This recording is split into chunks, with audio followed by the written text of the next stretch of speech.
Tales of Power by Carlos Castaneda. Part 1, A Witness to Acts of Power. Chapter 3, The Secret of the Luminous Beings, page 80. Don Genaro delighted me for hours with some preposterous instructions on how to manage my daily world. Don Juan said that I should be very careful and serious-minded about the recommendations made by Don Genaro because, although they were funny, they were not a joke. Around noon, Don Genaro stood up and, without saying a word, walked into the bushes. I was also going to get up, but Don Juan gently held me down and, in a solemn voice, announced that Don Genaro was going to try one more thing with me. "What's he up to?" I asked. "What's he going to do to me?" Don Juan assured me that I did not have to worry. "You are approaching a crossroad," he said. "A certain crossroad that every warrior comes to." I had the idea that he was talking about my death. He seemed to anticipate my question and signalled me not to say anything. "We won't discuss this matter," he said. "Suffice it to say that the crossroad I'm referring to is the sorcerer's explanation. Genaro believes you're ready for it." "When are you going to tell me about it?" "I don't know when. You are the recipient. Therefore, it is up to you. You will have to decide when." "What's wrong with right now?" "To decide doesn't mean to choose an arbitrary time," he said. "To decide means that you have trimmed your spirit impeccably, and that you have done everything possible to be worthy of knowledge and power."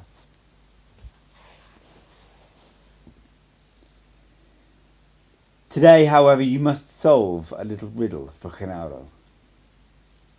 He's gone ahead of us, and he'll be waiting somewhere in the chaparral. No one knows the spot where he'll be, or the specific time to go to him. If you're capable of determining the right time to leave the house, you will also be capable of guiding yourself to where he is."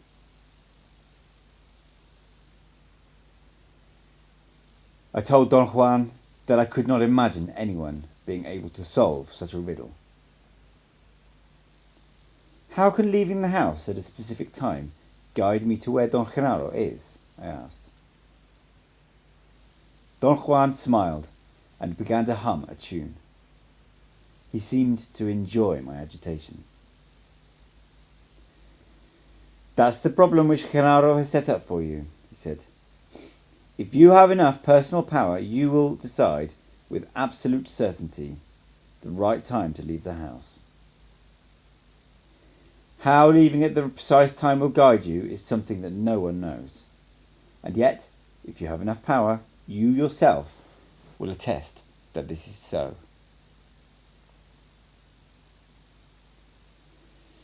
"But how am I going to be guided, Don Juan?" "No one knows that either." "I think Don Genaro is pulling my leg." "You better watch out then," he said. "If Genaro is pulling your leg, he's liable to yank it out." Don Juan laughed at his own joke. I could not join him. My fear about the inherent danger of Don Genaro's manipulations was too real. "Can you give me some clues?" I asked. "There are no clues," he said cuttingly.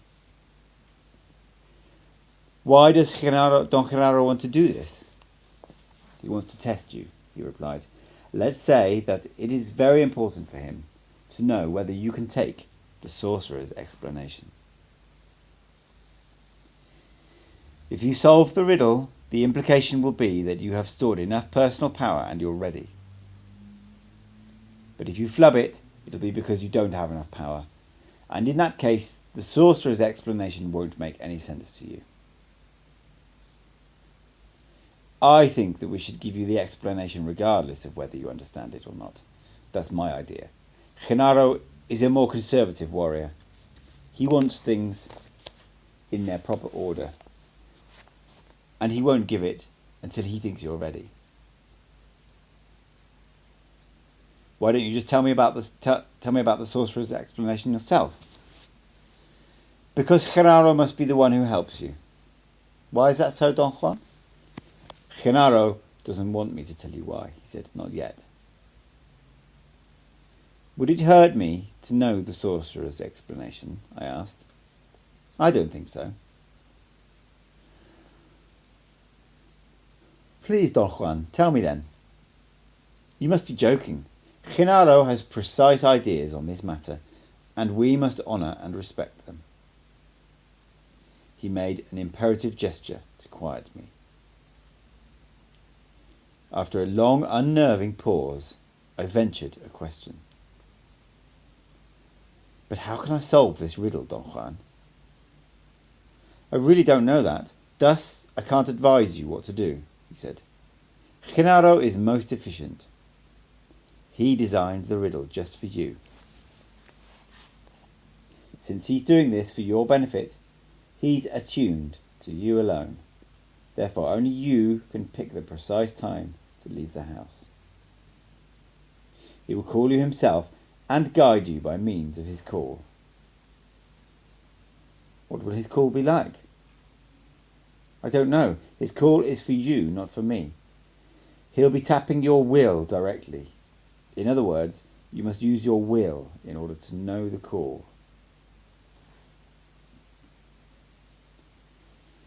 Genaro feels that he must make sure at this point that you have stored sufficient personal power to enable you to turn your will into a functioning unit. Will was another concept which Don Juan had delineated with great care but without making it clear. I had gathered from his explanation that will was a force that emanated from the umbilical region through an unseen opening below the navel, an opening he had called the gap. Will was allegedly cultivated only by sorcerers. It came to the practitioners veiled in mystery and purportedly gave them the capacity to perform extraordinary acts. I remarked to Don Juan that there was no chance that anything so vague could ever be a functioning unit in my life. That's where you're wrong, he said. The will develops in a warrior in spite of every opposition of the reason.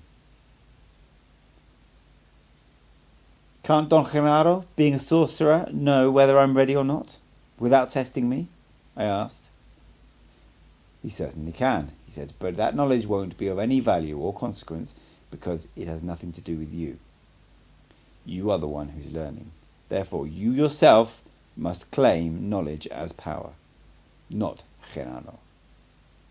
Genaro is not concerned with his knowing as much as with your knowing. You must find out whether or not your will works. This is a very difficult point to make. In spite of what Genaro or I know about you, you must prove to yourself that you are in the position to claim knowledge as power. In other words, you yourself have to be convinced that you can exercise your will. If you're not, then you must become convinced today. If you cannot perform this task, then Genaro's conclusion will be that regardless of what he might see about you, you're not ready yet. I experienced an overwhelming apprehension. Is all this necessary? I asked. It's Genaro's request and must be obeyed, he said, in a firm but friendly tone. But what does Don Genaro have to do with me? You may find that out today, he said, and smiled. I pleaded with Don Juan to get me out of that intolerable situation and explain all the mysterious talk. He laughed and patted my chest and made a joke about a Mexican weightlifter who had enormous pectoral muscles, but could not do heavy physical labour because his back was weak. "Watch those muscles," he said. "They shouldn't be just for show." "My muscles have nothing to do with what you're talking about," I said, in a belligerent mood. "They do," he replied. "The body must be perfection before the will is a functioning unit."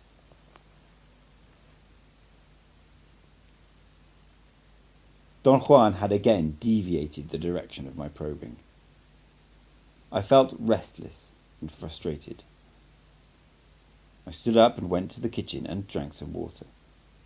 Don Juan followed me and suggested that I should practice the animal cry that Don Genaro had taught me.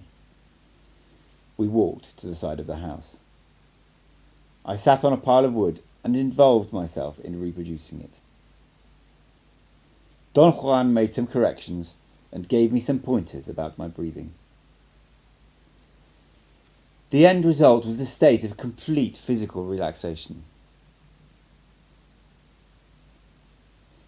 We returned to the Ramada and sat down again. I told him that sometimes I felt irked with myself because I was so helpless. "There is nothing wrong with the feeling of being helpless," he said. "All of us are most familiar with it. Remember that we have spent an eternity as helpless infants. I have already told you that at this very moment you are like an infant who can't get out of the crib by himself, much less act on his own. Genaro gets you out of your crib, let's say, by picking you up. But an infant wants to act, and since he can't, he complains. There is nothing wrong with that, but to indulge in protesting and complaining is another matter." He demanded that I keep myself relaxed. He suggested that I ask him questions for a while, until I was in a better frame of mind. For a moment I was at a loss and could not decide what to ask. Don Juan unrolled a straw mat and told me to sit on it. Then he filled a large gourd with water and put it in a carrying net. He seemed to be preparing for a journey. He sat down again and urged me with a movement of his eyebrows to begin my questions. I asked him to tell me more about the moth. He gave me a long, scrutinizing look and chuckled. "That was an ally," he said. "You know that." "But what actually is an ally, Don Juan?" "There is no way of saying what exactly an ally is, just as there is no way of saying what exactly a tree is." "A tree is a living organism," I said. "That doesn't tell me much," he said. "I can also say that an ally is a force, a tension. I've told you that already, but that doesn't say much about an ally. Just like in the case of a tree, the only way to know what an ally is by experiencing it. Over the years, I have struggled to prepare you for the momentous encounter with an ally. You may not realize this, but it took you years of preparation to meet tree. To meet ally is no different. A teacher must acquaint his disciple with ally little by little, piece by piece. You have, over the course of the years, stored a great amount of knowledge about it, and now you are capable of putting that knowledge together to experience ally the way you experience tree. I have no idea that I'm doing that, Don Juan. Your reason is not aware of it, because it cannot accept the possibility of ally to begin with. Fortunately, it is not the reason which puts ally together. It is the body. You have perceived ally in many degrees and on many occasions. Each of those perceptions was stored in your body. The sum of those pieces is the ally. I don't know any other way of describing it. I said that I could not conceive that my body was acting by itself, as if it were an entity separate from my reason. It isn't, but we have made it so, he said. Our reason is petty, and it is always at odds with our body. This, of course, is only a way of talking. But the triumph of a man of knowledge is that he has joined the two together. Since you're not a man of knowledge, your body does things now that your reason cannot comprehend. The ally is one of those things. You were not mad, nor were you dreaming when you perceived the ally that night right here.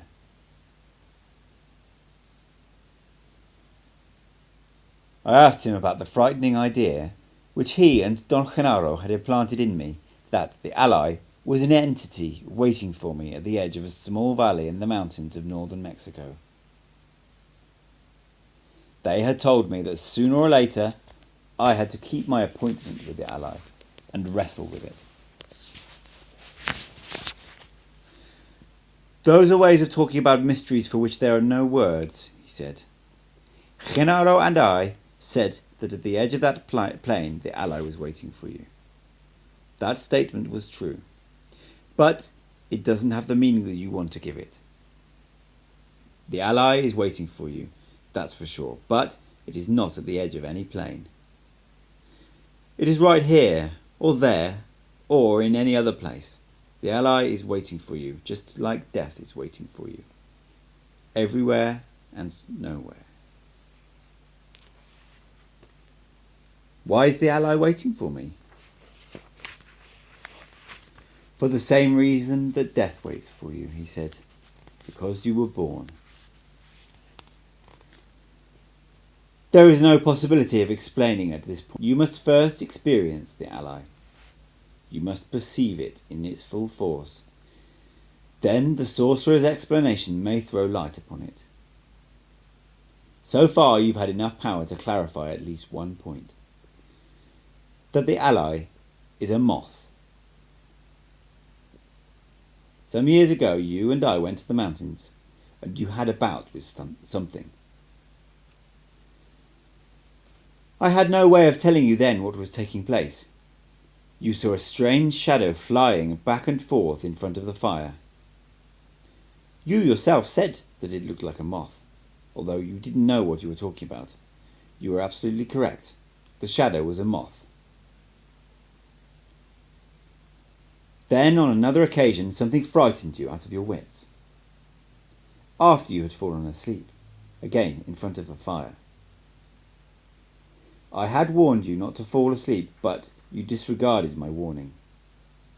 That act left you at the mercy of the ally, and the moth stepped on your neck. Why you survived will always be a mystery to me. You didn't know then, but I had given you up for dead. Your blunder was that serious. From then on, every time we've been in the mountains or in the desert, even if you didn't notice it, the moth always followed us. All in all then, we can say that for you the ally is a moth. But I cannot say that it is really a moth the way we know moths. Calling the ally a moth is again only a way of talking. A way of making that immensity out there understandable. Is the ally a moth for you too? I asked. No. The way one understands the ally is a personal matter, he said. I mentioned that we were back where we had started. He had not told me what an ally really was. There's no need to be confused, he said. Confusion is a mood one enters into, but one can also get out of it. At this point, there is no way of clarifying anything. Perhaps later on today we'll be able to consider these matters in detail. It's up to you, or rather it's up to your personal power. You refused to say one more word. I became quite upset with the fear that I was going to fail the test. Don Juan took me to the back of his house and made me sit on a straw mat at the edge of an irrigation ditch. The water moved so slowly that it almost seemed stagnant. He commanded me to sit quietly, shut off my internal dialogue, and look at the water. He said that years before he had discovered that I had a certain affinity for bodies of water, a feeling that was most convenient for the endeavours I was involved in. I remarked that I was not particularly fond of bodies of water, but neither did I dislike them. He said that was precisely why water was beneficial for me. I was indifferent towards it. Under conditions of stress, water could not trap me, but neither could it reject me.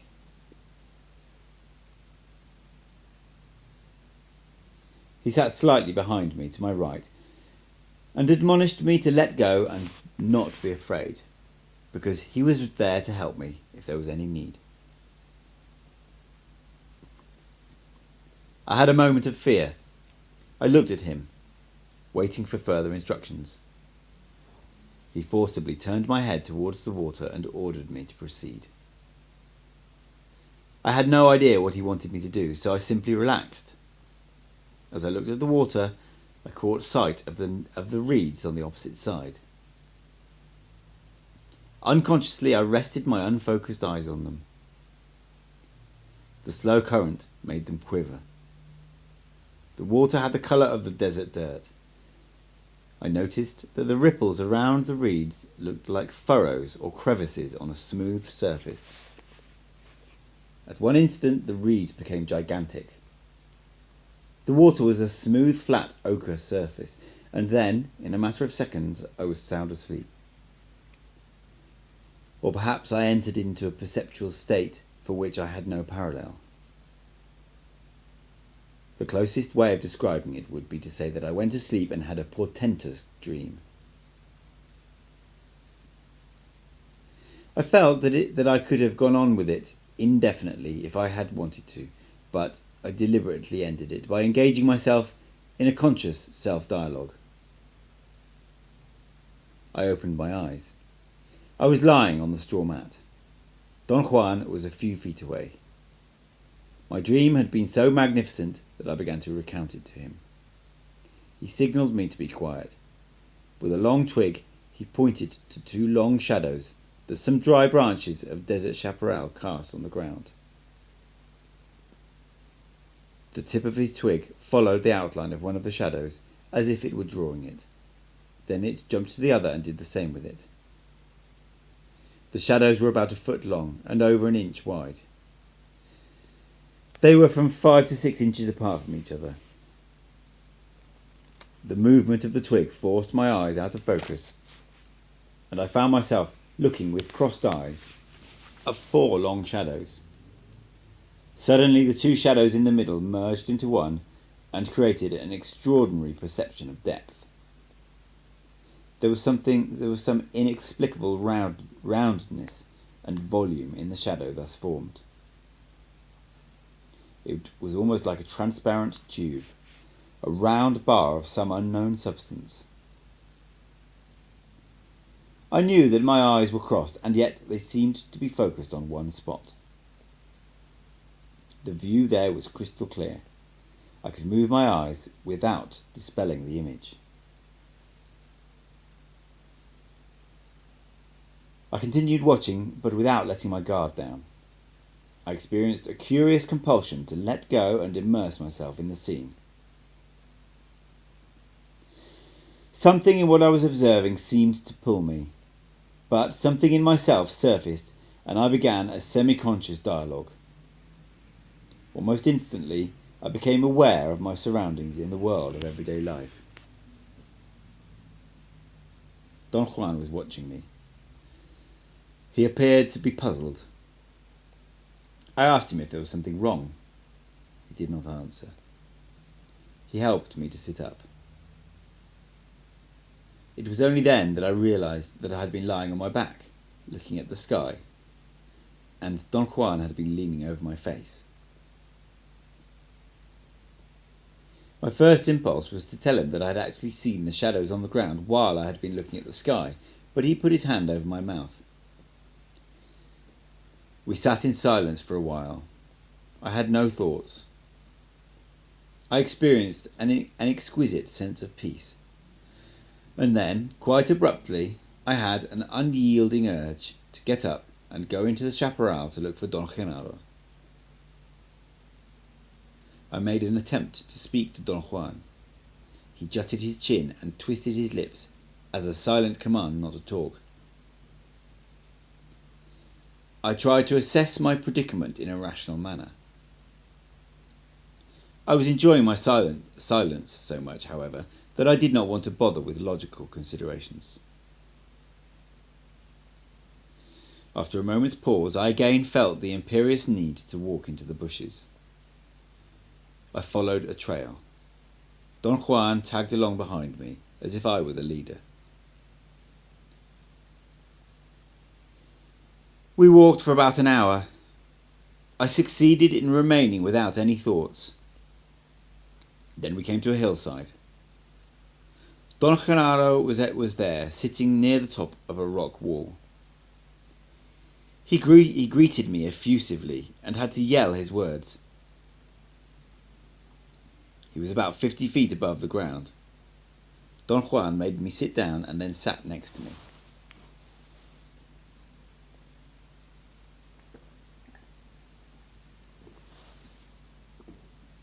Don Genaro explained that I had found the place where he had been waiting because he had guided me with the sound he had been making. As he voiced his words, I realized that I had indeed been hearing a peculiar sound I thought to be a buzzing in my ears. It had seemed to be more of an internal affair, a bodily condition, a feeling of sound so undetermined that it was beyond the realm of conscious assessment and interpretation. I believed that Don Genaro had a small instrument in his left hand. From where I sat I could not distinguish it clearly. It looked like a Jew's harp. With it he produced a soft, eerie sound which was practically indiscernible. He kept on playing it for a moment, as if allowing me time to fully realise what he had just said. Then he showed me his left hand. There was nothing in it. He was not holding any instrument. It had appeared to me that he was playing some instrument because of the manner in which he had put his hand to his mouth. Actually, the sound was being produced with his lips and the edge of his left hand, between the thumb and index finger. I turned to Don Juan to explain to him that I had been fooled by Don Genaro's movements. He made a quick gesture and told me not to talk and to pay close attention to what Don Genaro was doing. I turned back to look at Don Genaro, but he was no longer there. I thought that he must have climbed down. I waited a few moments for him to emerge from behind the bushes. The rock he had been standing on was a peculiar formation. It was more like a huge ledge on the side of a larger rock wall.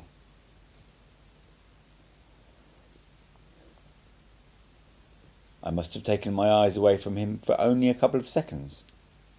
If he had climbed up, I would have caught sight of him before he had reached the top of the rock wall, and if he had climbed down, he would also have been visible from where I was standing. I asked Don Juan about Don Genaro's whereabouts. He replied that he was still standing on the rock ledge. As far as I could judge, there was no one there, but Don Juan maintained over and over again that Don Genaro was still standing on the rock. He did not seem to be joking. His eyes were steady and fierce. He said, in a cutting tone, that my senses were not the proper avenue to appraise what Don Genaro was doing. He ordered me to shut off my internal dialogue.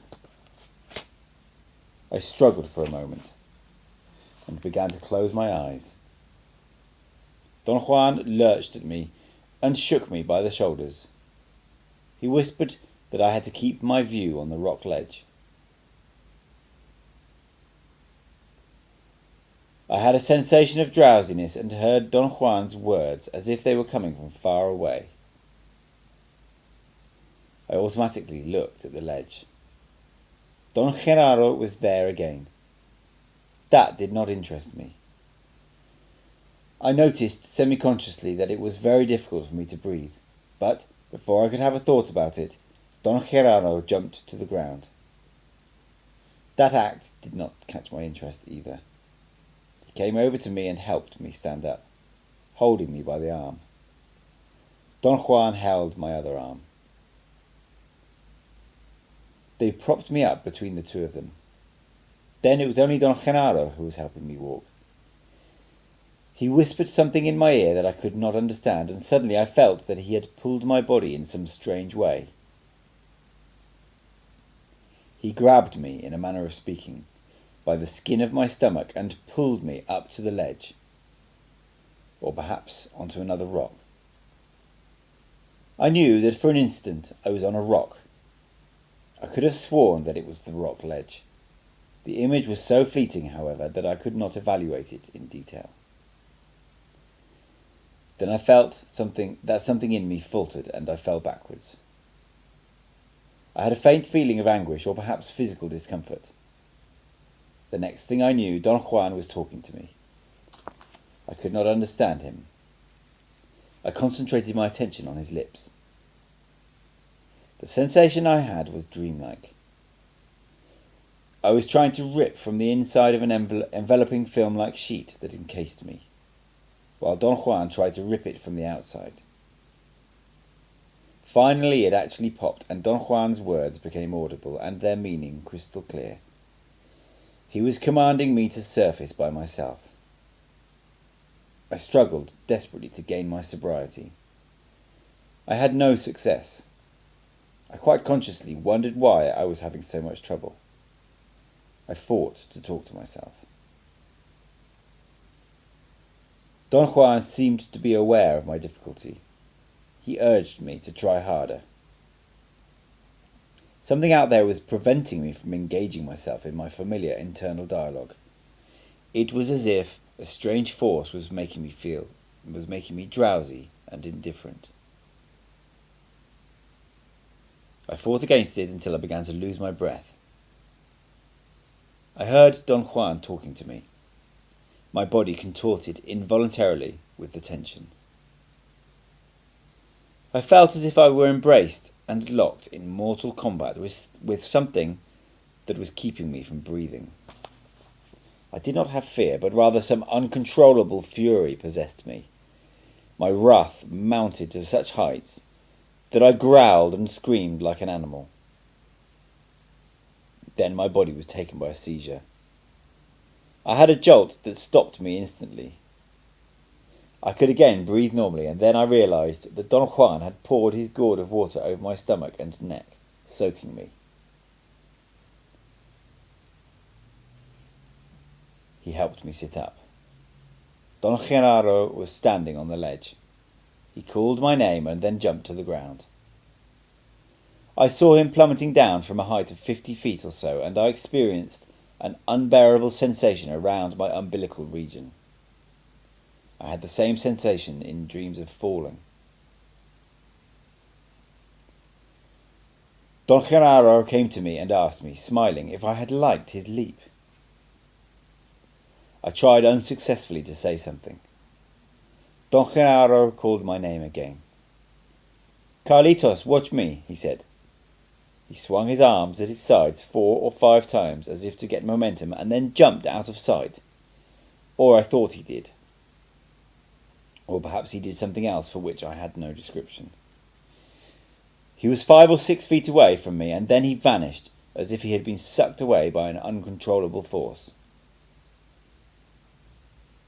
I felt aloof and tired.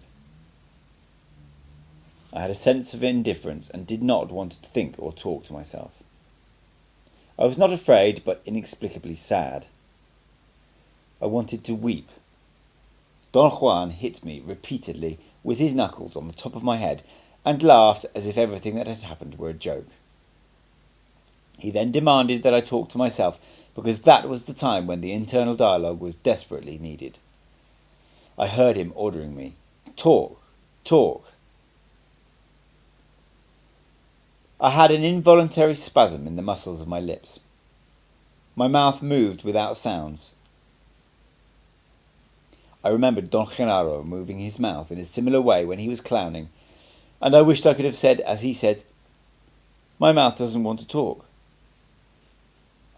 I tried to voice the words, and my lips contorted in a painful way. Don Juan seemed to be on the verge of collapsing with laughter. His enjoyment was contagious, and I also laughed. Finally, he helped me to stand up.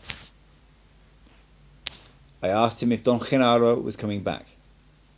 He said that Don Genaro had had enough of me for the day.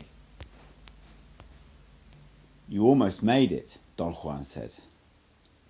We'd been sitting near the fire in the earth stove. He had insisted that I eat. I was not hungry or tired. An unusual melancholy had overtaken me. I felt removed from all the events of the day. Don Juan handed me my writing pad. I made a supreme effort to recapture my usual state. I jotted down some comments. Little by little, I brought myself back into my old pattern. It was as if a veil were being lifted. Suddenly I was again involved in my familiar attitude of interest and bewilderment. "Good, good," Don Juan said, patting my head. "I've told you that the true art of a warrior is to balance terror and wonder." Don Juan's mood was unusual. He seemed almost nervous, anxious. He appeared to be willing to speak on his own accord. I believed that he was preparing me for his explanation, and I became quite anxious myself. His eyes had a strange glimmer that I had only seen a few times before. After I told him what I thought of his unusual attitude, he said that he was happy for me, that as a warrior he could rejoice in the triumphs of his fellow men, if they were triumphs of the spirit. He added that unfortunately I was not yet ready for the sorcerer's explanation, in spite of the fact that I had successfully solved Don Genaro's riddle. His contention was that when he had poured water over my body, I had actually been dying, and my whole achievement had been cancelled out by my incapacity to fend off the last of Don Genaro's onslaughts. "Genaro's power was like a tide that engulfed you," he said. "Did Don Genaro want to hurt me?" I asked. "No," he said. "Genaro wants to help you, but power can be met only with power. He was testing you, and you failed." "But I solved his riddle, didn't I?" "You did fine," he said. "So fine that Genaro had to believe that you were capable of a complete warrior's feat. You almost made it. What floored you this time was not indulging, though." "What was it then?" "You're too impatient and violent. Instead of relaxing and going with Genaro, you began to fight him. You can't win against him. He's stronger than you." Don Juan then volunteered some advice and suggestions about my personal relations with people. His remarks were a serious sequel to what Don Genaro had jokingly said to me earlier. He was in a talkative mood, and without any coaxing on my part, he began to explain what had taken place during the last 2 times I had been there. "As you know," he said, "the crux of sorcery is the internal dialogue. That is the key to everything. When a warrior learns to stop it, everything becomes possible. The most far-fetched schemes become attainable. The passageway to all the weird and eerie experiences that you have had recently was the fact that you could stop talking to yourself.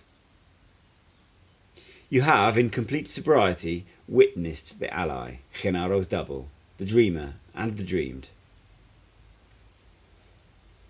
And today you almost learned about the totality of yourself. All this has been possible because of the amount of personal power that you have stored.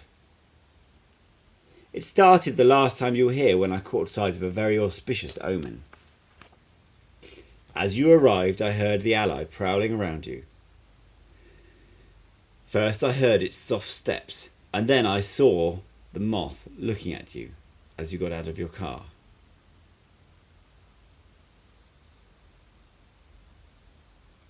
The ally was motionless, watching you. To me, that was the best omen.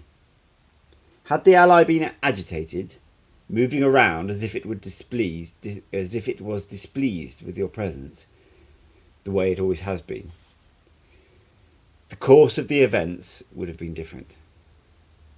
Many times I've caught sight of the ally in an unfriendly state towards you. But this time the omen was right, and I knew that the ally had a piece of knowledge for you. That was the reason why I said you had an appointment with knowledge, an appointment with a moth that had been pending for a long time. For reasons inconceivable to us, the ally selected the form of a moth to manifest itself to you. But you said that the ally was formless, and that one could only judge its effects, I said. That is right, he said, but the ally is a moth for the onlookers who are associated with you, Genaro and myself. For you, the ally is only an effect, a sensation in your body, or a sound, or the golden specks of knowledge. It remains as a fact, nonetheless, that by choosing the form of a moth, the ally is telling Genaro and me something of great importance. Moths are the givers of knowledge and the friends and helpers of sorcerers. It is because the ally chose to be a moth around you that Genaro places such a great emphasis on you. That night that you met the moth, as I had anticipated, was a true appointment with knowledge for you. You learned the moth's call, felt the gold dust of its wings, but above all, that night, for the first time, you were aware that you saw, and your body learned that we are luminous beings. You have not yet assessed correctly that monumental event in your life. Genaro demonstrated for you with tremendous force and clarity that we are a feeling, and that what we call our body is a cluster of luminous fibres that have awareness.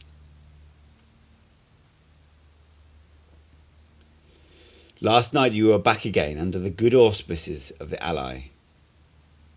I came to look at you as you arrived, and I knew that I had to call Genaro so he could explain to you the mystery of the dreamer and the dreamed. You believed then, just as you always have, that I was tricking you. But Genaro was not hiding in the bushes as you thought. He came over for you, even if your reason refused to believe it.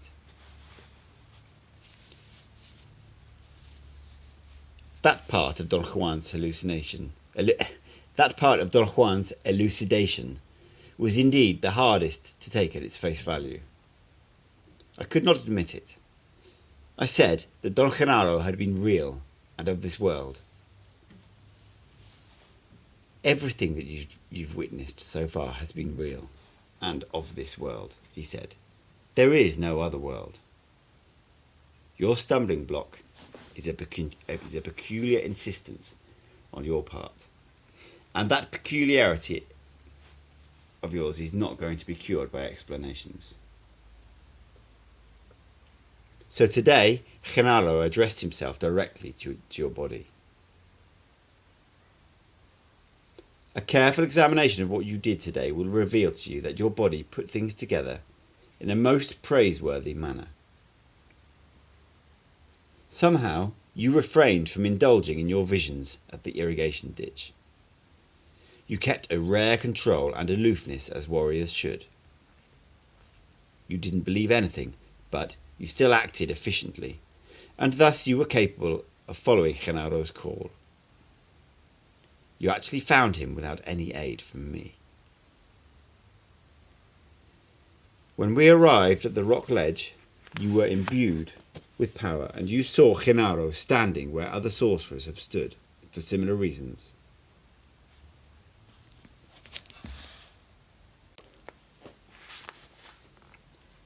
He walked over to you after jumping from the ledge. He himself was all power. Had you proceeded as you did earlier by the irrigation ditch, you would have seen him as he really is, a luminous being. Instead, you got frightened, especially when Genaro made you leap. That leap in itself should have been sufficient to transport you beyond your boundaries. But you didn't have the strength and fell back into the world of your reason. Then, of course, you entered into mortal combat with yourself. Something in you, your will, wanted to go with Genaro, while your reason opposed him. Had I not helped you, you now would be lying dead and buried in that power place. But even with my help, the outcome was dubious for a moment.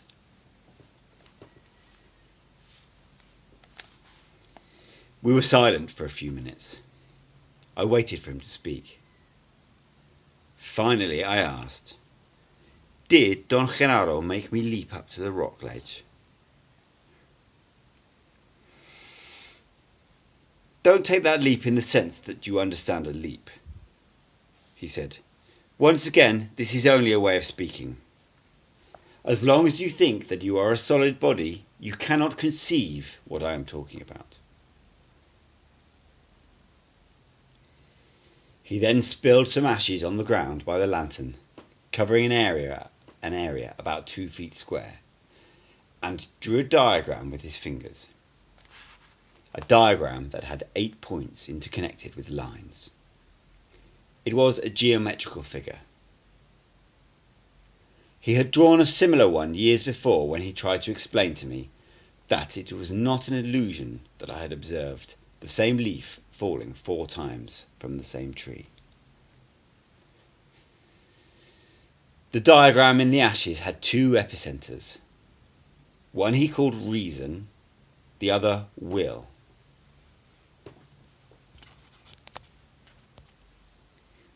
The diagram had 2 epicenters.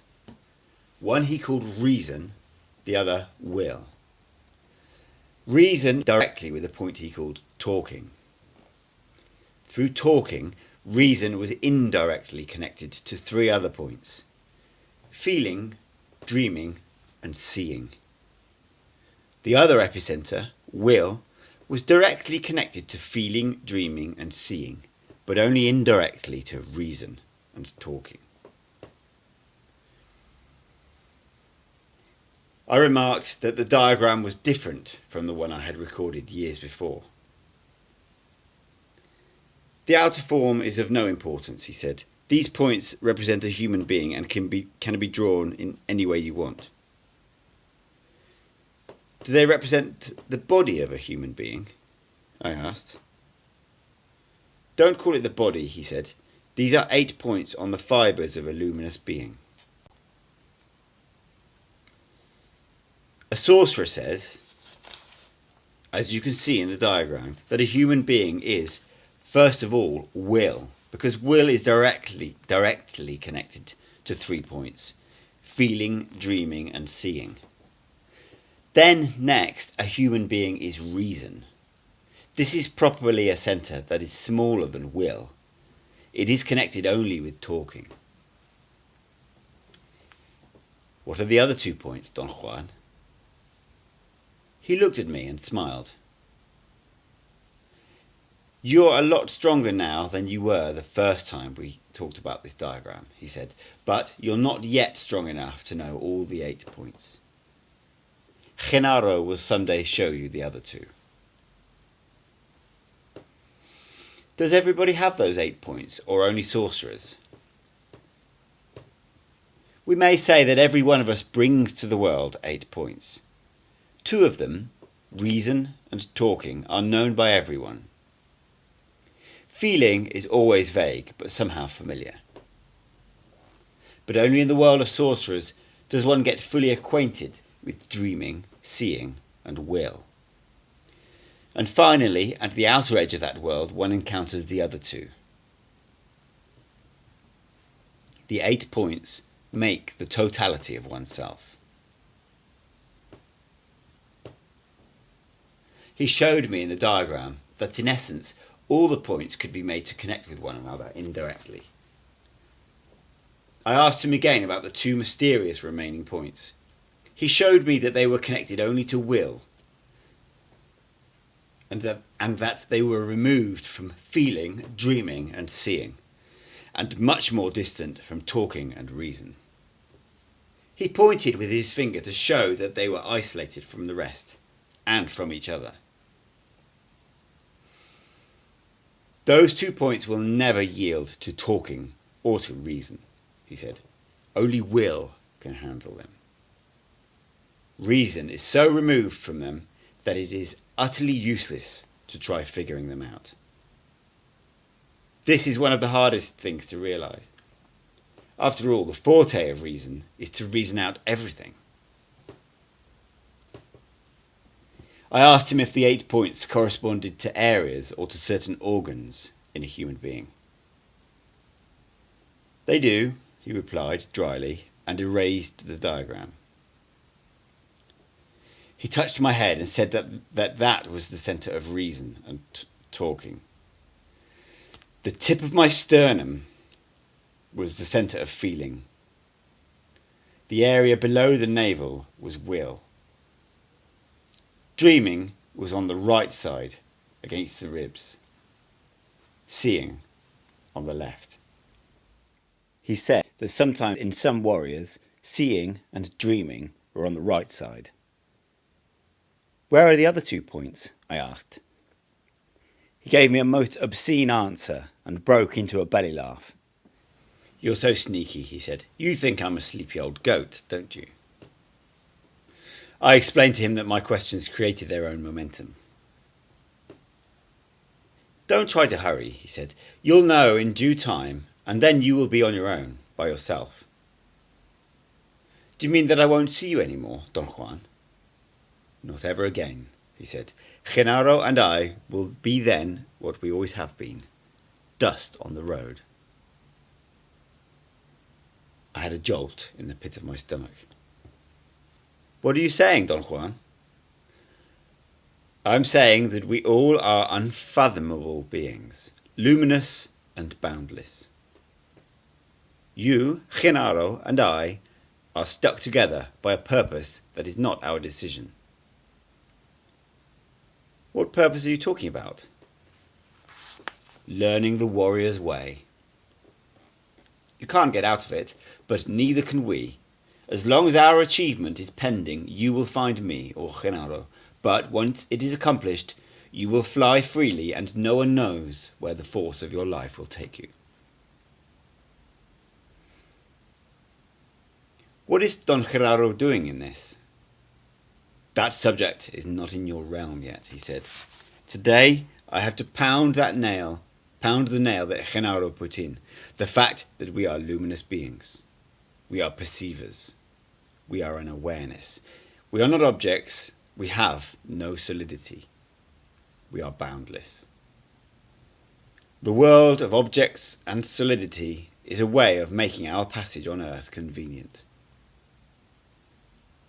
It is only a description that was created to help us. We, or rather our reason, forget that the description is only a description, and thus we entrap the totality of ourselves in a vicious circle from which we rarely emerge in our lifetime.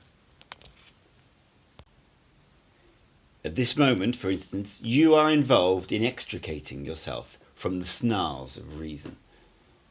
It is preposterous and unthinkable for you that Genaro just appeared at the edge of the chaparral, and yet you cannot deny that you witnessed it. You perceived it as such. Don Juan chuckled. He carefully drew another diagram in the ashes and covered it with his hat before I could copy it. We are perceivers, he proceeded. The world that we perceive, though, is an illusion. It was created by a description that was told to us since the moment we were born. We, the luminous beings, are born with 2 rings of power, but we use only one to create the world. That ring, which is hooked very soon after we are born, is reason, and its companion is talking. Between the 2 they concoct and maintain the world. So in essence, the world that your reason wants to sustain is the world created by description and its dogmatic and inviolable rules, which the reason learns to accept and defend. The secret of the luminous beings is that they have another ring of power which is never used, the will. The trick of the sorcerer is the same trick of the average man. Both have a description. One, the average man, upholds it with his reason. The other, the sorcerer, upholds it with his will. Both descriptions have their rules, and the rules are perceivable, but the advantage of the sorcerer is that will is more engulfing than reason.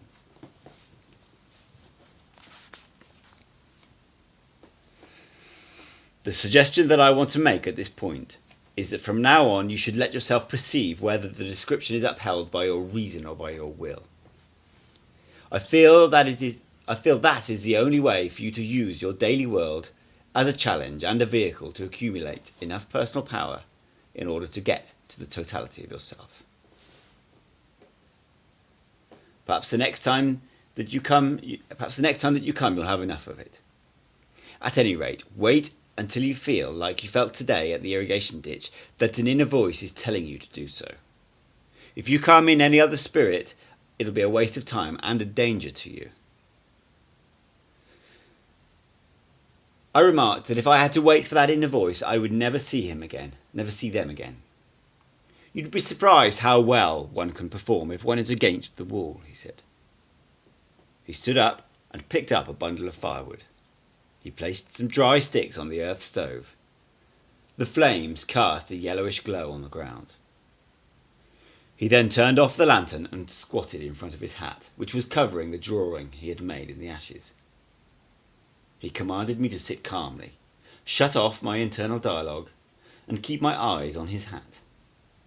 I struggled for a few moments, and then I felt a sensation of floating, of falling off a cliff. It was as if nothing was supporting me, as if I were not sitting or did not have a body. Don Juan lifted his hat. Underneath there were spirals of ashes. I watched them without thinking. I felt the spirals moving. I felt them in my stomach. The ashes seemed to pile up.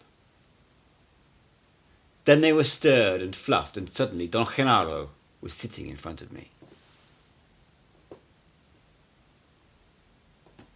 The sight forced me instantly into my internal dialogue. I thought that I must have fallen asleep. I began to breathe in short gasps and tried to open my eyes, but my eyes were open. I heard Don Genaro telling me to get up and move around. Don Juan telling me to get up and move around. I jumped up and ran to the Ramada. Don Juan and Don Genaro ran after me. Don Juan brought his lantern. I could not catch my breath. I tried to calm myself as I had done before, but by jogging in place while I faced the west. I lifted my arms and began breathing. Don Juan came to my side and said that those movements were only done in the twilight. Don Genaro yelled that it was twilight for me, and both of them began to laugh. Don Genaro ran to the edge of the bushes and then bounced back to the Ramada, as if he had been attached to a giant rubber band that made him snap back. He repeated the same movement 3 or 4 times and then came to my side. Don Juan had been looking at me fixedly, giggling like a child. They exchanged a furtive glance. Don Juan said to Don Genaro in a loud voice that my reason was dangerous and that it could kill me if it was not placated. "For heaven's sake," Don Genaro exclaimed in a roaring voice, "placate his reason!" They jumped up and down and laughed like 2 children. Don Juan made me sit down underneath the lantern and handed me my notebook. "Tonight we're really pulling your leg," he said in a conciliatory tone. "Don't be afraid. Genaro was hiding under my hat."